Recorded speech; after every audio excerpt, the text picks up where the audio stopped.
May mga sugat na hindi agad nakikita pero araw-araw mong pinapasan. Mga sugat na paulit-ulit binubuksan ng gahlit, tahkot, at katahimikang sa pilitang nilulunok. Sa ikatlong bahagi ng kwentong ito, mas lalalim pa ang bigat ng mga pangyayari. Mga sandaling nagtulak sa isang batang unti-unting mawalan ng boses, lakas at pag-asa, habang patuloy na hinahanap ang sagot sa tanong kung sino ba talaga ang tunay na sumira. Welcome sa M2M Desires, kung saan binibigyang boses natin ang mga kwento ng pag-ibig, pagnanasa, at mga lihim na hindi madaling ikwento. Mga kwentong minsan ay masakit, minsan ay nagdudulot ng pag-asa, at laging totoo.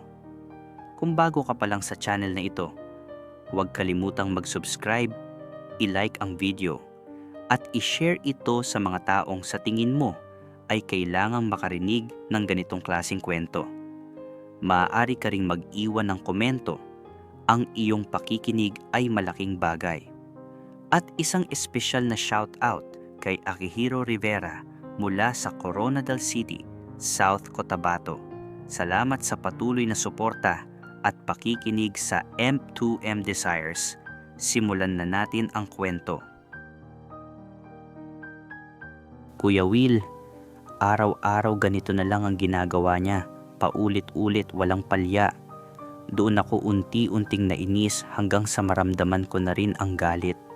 Isang araw sa lahat ng inuutos niya, naging matigas na ako. Hindi na ako agad sumusunod. Hanggang sa dumating sa punto na nag-away na talaga kami. Walang pagkakaintindihan. Ang hindi ko alam, palagi na pala niya akong sinusumbong sa papa niya at pati kay Ate Rona. Wala akong kaalam-alam na ganito na pala ang nangyayari sa likod ko.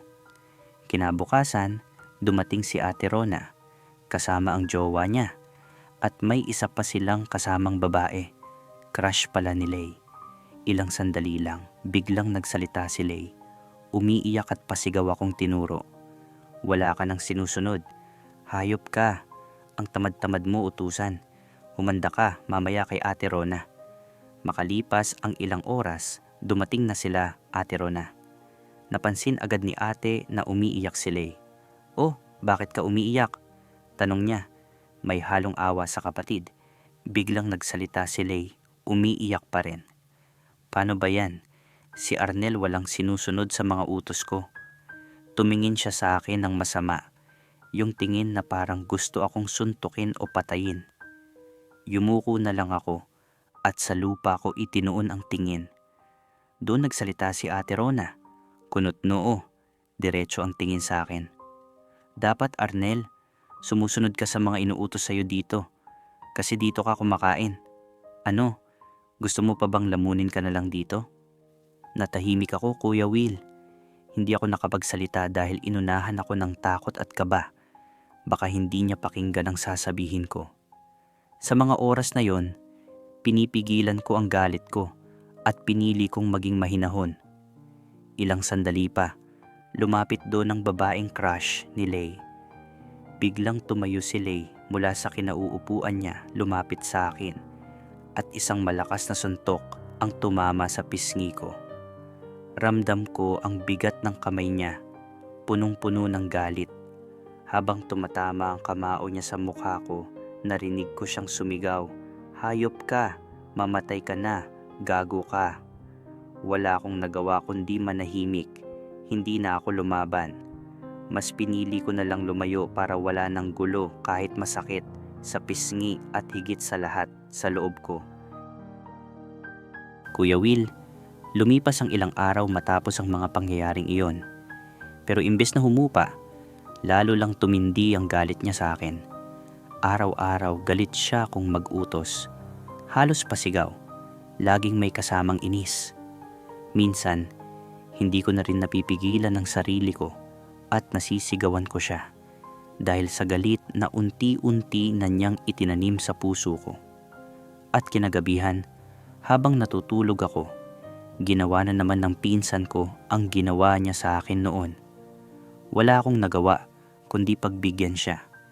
Dumampi ang mainit niyang labi sa leeg ko At ilang sandali pa, may ginawa siyang hindi niya dati ginagawa sa akin. Bigla akong napasigaw sa sobrang sakit. Iyon ang unang beses na naranasan ko ang ganon, Kuya Will. Isang karanasang hindi ko alam kung paano uunawain o tatanggapin. Pero pagsapit ng umaga, balik na naman siya sa dati. Galit, kunot noo, at kung makatingin sa akin ay parang may hinanakit. Doon pumasok ang tanong sa isip ko.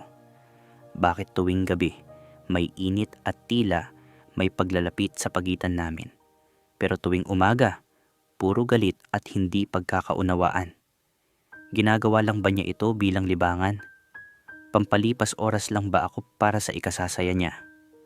O may ibig bang sabihin ang lahat ng ito? Kahit ako mismo, hindi ko na maintindihan. Kuya Will, natapos ang taon 2021 at makalipas ang ilang buwan, nakauwi na rin sina tita at tito sa Nueva Ecija mula sa pagkaka-lockdown nila sa Davao dahil sa pandemya. Ilang buwan ding lumipas bago tuluyang bumalik ang lahat sa bahay. Ako noon ay grade 8, pati na rin ang pinsan ko. Modular pa lang ang klase namin. Sa bahay kami nag-aaral dahil hindi pa rin tapos ang panahon ng COVID-19. May mga kasama na ulit kami sa bahay, pero wala pa ring nagbago sa sitwasyon ko. Gaya ng dati, ako pa rin ang gumagawa ng mga gawaing bahay. Namimitas ng gulay, nagdidilig ng mga pananim, at kung ano-ano pa. Pagsapit ng gabi, may mga init na naman na nangyayari sa amin ng pinsan ko. Init na hindi ko makalimutan dahil paulit-ulit ko itong nararanasan. Pero tuwing umaga, kabaligtaran. May mga pusong puno ng galit, walang pagkakaintindihan, at walang pagkakaunawaan. Isang araw, Kuya Will, sabay-sabay silang nag-utos sa akin. Si tita may ipinapagawa, si tito may inuutos din, pati ang pinsan kong si Lay. Hindi ko alam kung sino ang uunahin ko. Nagalit si tito dahil hindi ko agad nasunod ang utos niya. Doon na nagsimula ang pagtatalo nila ni tita. Naririnig ko ang sigawan nila habang tahimik lang akong gumagawa ng mga gawaing bahay. May inuutos pa nga ako sa kanya, uutusan mo rin. Pati itong si Lay marunong ding mag-utos, sigaw ni tito. Habang naririnig ko iyon, hindi ko maiwasang magtanong sa sarili ko. Bakit ako na lang palagi ang pinagmumulan ng gulo at away nila tita at tito? Doon nagsimulang pumasok sa isip ko ang mga negatibong tanong. Siguro malas ang dala ko sa mga taong nakakasama ko. At doon din ako nagsimulang magalit sa sarili ko. Paulit-ulit kong sinasabi sa isip ko, sana noon pa lang namatay na ako. Sana hindi na lang ako isinilang sa mundong ito. Kuya Will, iyan ang mga salitang paulit-ulit kong sinasabi sa sarili ko hanggang ngayon. Kuya Will, isang araw, nag-away na naman kami ng pinsan ko tungkol na naman sa mga gawaing bahay. Nagkasigawan kaming dalawa. Wala ka na namang sinusunod, Arnel. Ang dami ko nang inuutos sa'yo, hindi ka na naman sumunod. Sigaw niya, galit na galit. Sumagot ako, nanginginig na sa inis. May inuutos din sa akin si tito at si tita, tapos uutusan mo rin ako. Biglang nagsalita si tito, halos pasigaw, habang inaayos ang kubo. Nag-aaway na naman kayo dyan. Pag-uumpugin ko kayong dalawa. Pero kahit ganon, hindi pa rin tumigil si Lay sa pagsigaw sa akin. Ilang sandali pa, lumapit si tito sa amin. Sa sobrang galit niya, inabot niya sa akin ng isang itak at sa pinsan ko naman ay isang maliit na kutsilyo. Galit na galit siyang nagsalita. Hindi ba kayo titigil? Ayan, sige, magpatayan na lang kayong dalawa para wala ng problema. Magtagaan na kayo. Natahimik na lang kami ng pinsan ko. Nakatingin siya sa akin ng masama. Yung tingin na parang gusto niya akong suntukin anumang oras. Wala akong nagawa, kundi tumahimik at lunukin ng takot. Kalahati ng taong 2020, Kuya Will. nagpatuli ako sa isang midwife malapit sa amin sa barangay bago tumama ang bagyong Ulysses. Kahit bagong tuli pa lang ako noon, tuloy pa rin ako sa paggawa ng mga gawaing bahay. Walang pahinga, walang konsiderasyon. Lumipas ang ilang araw. Pagkatapos, tumama ang bagyo at makalipas ang isang linggo, gumaling na rin ako mula sa pagtutuli. Doon naman nagsimulang biruin ako ni Tito, mga biro na may halong katotohanan. At kahit biro ang tawag nila roon, ramdam ko kung gaano kabigat at kasakit ang mga salitang iyon para sa akin.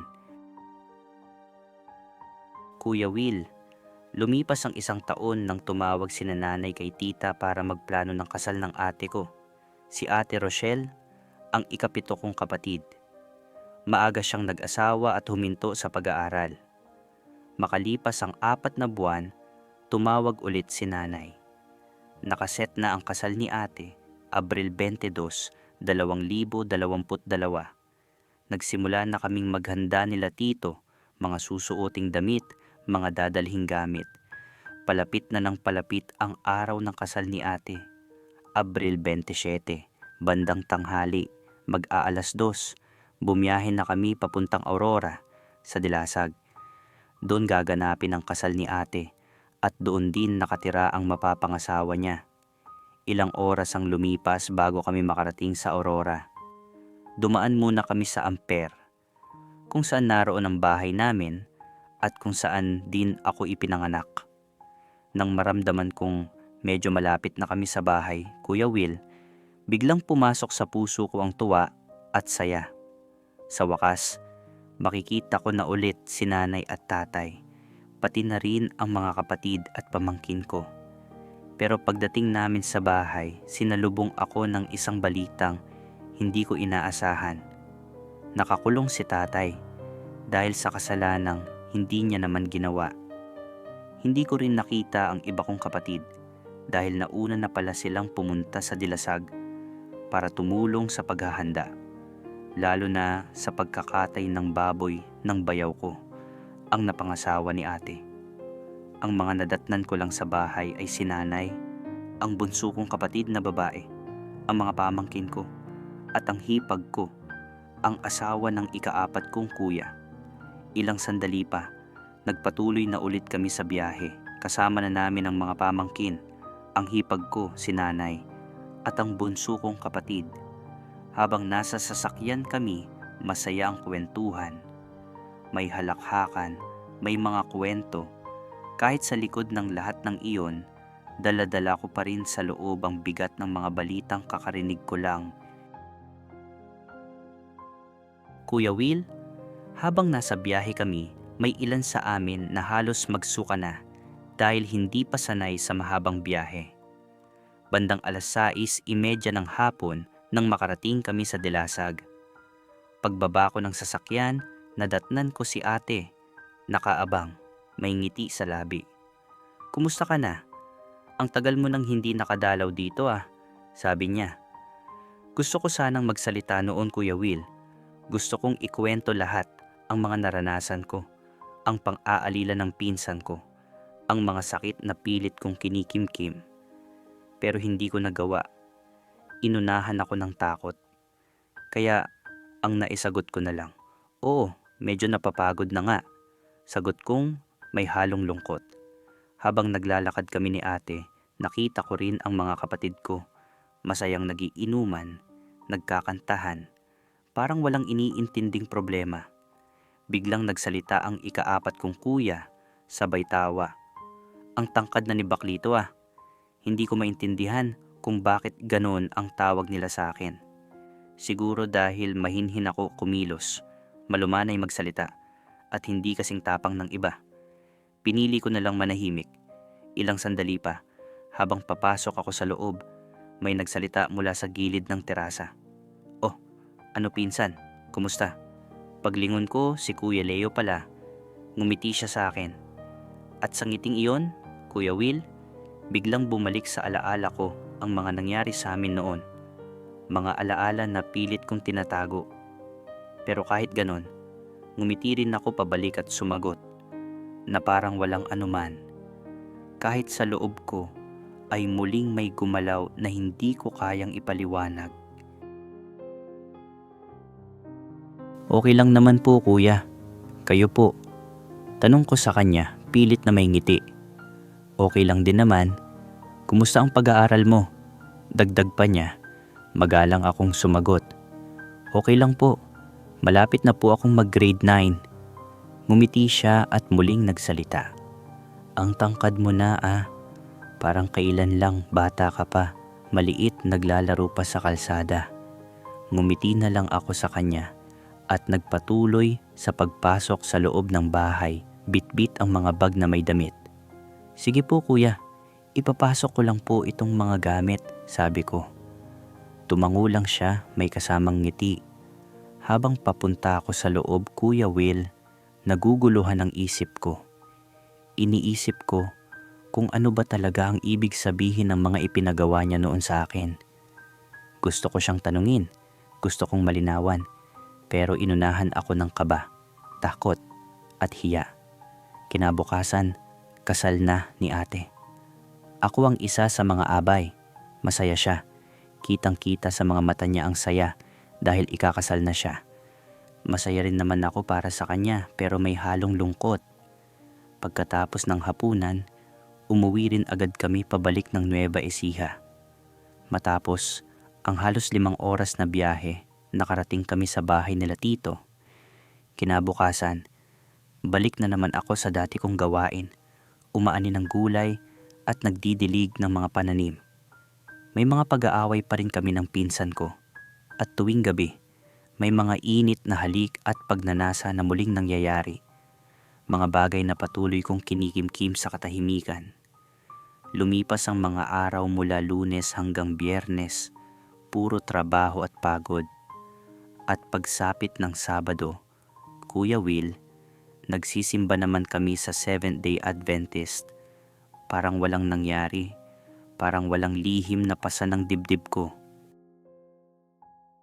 Kuya Will, kinabukasan ng Linggo, naglalaba ako ng mga damit ni tita.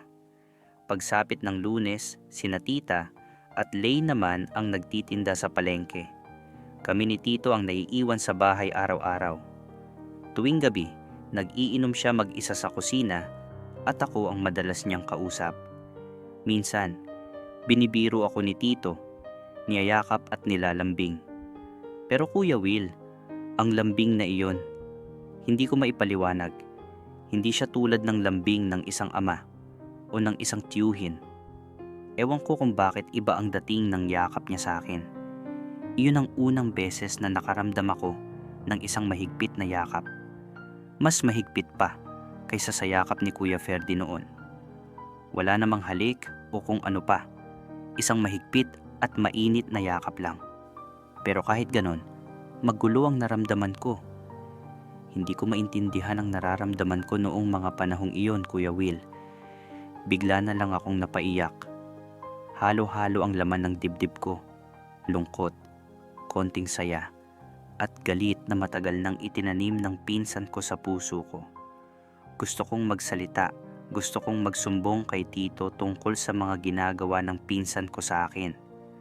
Pero inunahan ako ng takot. Napansin ni tito na umiiyak ako. Tinanong niya ako, may halong awa, pero pabulong. Bakit ka umiiyak? Nilalambing ka na nga lang ni tito mo eh. Ngumiti ako kahit masakit, saka sumagot. Hindi po tito, napuwing lang po ako sa alikabok. Kinabukasan, Kuya Will, parang walang nangyari. Bumalik ang lahat sa dati, normal, tahimik, at puno ng mga salitang hindi ko kailanman nasabi. Dito muna nagtatapos ang part 3 ng kwento ni Arnel. Isang bahaging puno ng galit na kinimkim, takot na paulit-ulit nilunok, at katahimikang masakit piliin. Sa likod ng mga pangyayari, mas naging malinaw kung paanong unti-unting nauubos ang isang bata sa mga utos, sa pananakit, at sa mga tanong na patuloy niyang dinadala mag-isa. Sa part 4, lalo pang sisikip ang mundo ni Arnel. Mas lalalim ang pagkalito. Mas magiging magulo ang hangganan ng tama at mali. at mas mabibigat ang mga pasaning kakailanganin niyang harapin, mga pasaning hindi niya alam kung hanggang kailan niya kakayanin. Abangan ninyo ang susunod na kabanata. Ito ang Pinsan Kapatid Tito. Sino ang totoong sumira? Dito sa M2M Desires, kasama si Kuya Will.